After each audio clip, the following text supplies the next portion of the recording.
గెలుపో ఓటమో ఏదో ఒకటి జరిగిందేదో జరిగిపోయింది.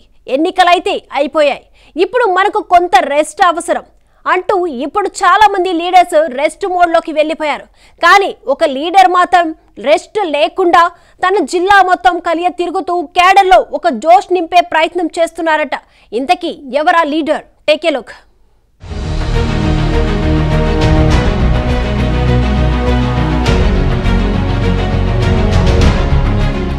ఎన్నికలు ముగిశాక కూడా బీఆర్ఎస్ పార్టీ నేతల్లో కార్యకర్తల్లో కొత్త జోష్ను నింపే ప్రయత్నం చేస్తున్నారట మాజీ మంత్రి హరీష్ రావు. బీఆర్ఎస్ పార్టీ ప్రభుత్వంలో లేదనే బాధ ఉమ్మడి జిల్లా నేతల్లో వారి మనసుల్లో నుండి తొలగించేందుకు, వారిలో మనోధైర్యం నింపేందుకు ప్రయత్నం చేస్తున్నారట. ఉమ్మడి మెదక్ జిల్లాలో బీఆర్ఎస్ పార్టీకి మంచి పట్టుంది. మొన్న జరిగిన ఎన్నికల్లో కూడా మొత్తం 10 నియోజకవర్గాల్లో 7ని బీఆర్ఎస్ పార్టీ కైవసం చేసుకున్న నేపథ్యంలో ఈ ఊపును ఇలాగే కొనసాగించాలని ఉమ్మడి మెదక్ జిల్లాపై ప్రత్యేక ఫోకస్ పెట్టాడట హరీష్ రావు.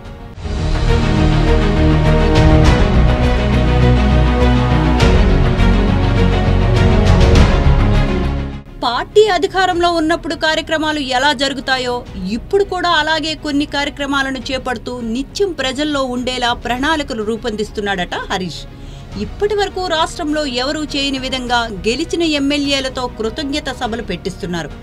ఇలా ఉమ్మడి జిల్లాల్లో బీఆర్ఎస్ గెలిచిన ప్రతి నియోజకవర్గంలో కృతజ్ఞతా సభలు పెట్టి జిల్లా నాయకులు, నియోజకవర్గ లీడర్లు, కార్యకర్తలను ఒక దగ్గరికి రప్పించి ఇన్నాళ్లు పార్టీ చేసిన మంచి పనులు వివరిస్తూ అధికార పార్టీ లోపాలను ఎత్తి చూపుతూ పార్టీ అధికారంలో లేదని భయపడవద్దంటూ నేతలకు, కార్యకర్తలకు ఒక భరోసా కల్పిస్తున్నారట హరీష్ రావు. ఇలా ఇప్పటికే 3 నియోజకవర్గాల్లో ఈ కృతజ్ఞతా సభలు పూర్తి చేశారు.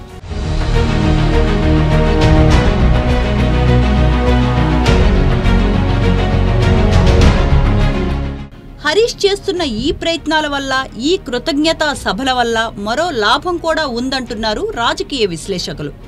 మొన్న జరిగిన ఎన్నికల్లో ఉమ్మడి జిల్లాలో 7 స్థానాలు కైవసం చేసుకున్న బీఆర్ఎస్ పార్టీ వచ్చే ఎంపీ లోకల్ బాడీ ఎన్నికల్లో కూడా విజయం సాధించాలని భావిస్తోంది. ఈ నేపథ్యంలోనే పార్టీ నేతలకు, కార్యకర్తలకు హరీష్ దిశానిర్దేశం చేస్తున్నారని పలువురు విశ్లేషిస్తున్నారు. రాష్ట్రంలో ఏ జిల్లాలో రానన్ని సీట్లు ఉమ్మడి మెదక్ జిల్లాలో వచ్చాయని, ఆ ఊపు అలాగే కొనసాగాలని ఆలోచనలో ఉన్నారట మాజీ మంత్రి. పార్టీ అధికారంలో లేని ఈ సమయంలోనే కార్యకర్తలకు మరింత అండగా ఉండాలన్నది హరీష్ థియరీ.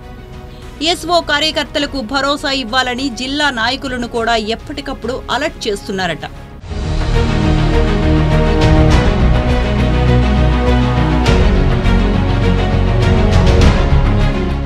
ఇదంతా చూస్తున్న కొంతమంది సీనియర్ లీడర్లు మాత్రం అధికారంలో ఉన్నా, ప్రతిపక్షంలో ఉన్నా హరీష్ రూటే సపరేట్ అని మెచ్చుకుంటున్నారు. జిల్లాలో ఉన్న 2 ఎంపీ స్థానాలను కైవసం చేసుకోవటంతో పాటు లోకల్ బాడీ ఎన్నికల్లో గెలవాలని మాజీ మంత్రి హరీష్ రావు చేస్తున్న ఈ ప్రయత్నాలు అధికార పార్టీ నేతల్లో కూడా కొంత భయాన్ని పుట్టిస్తున్నాయన్నది పొలిటికల్ వర్గాల్లో వినపడుతున్న టాక్.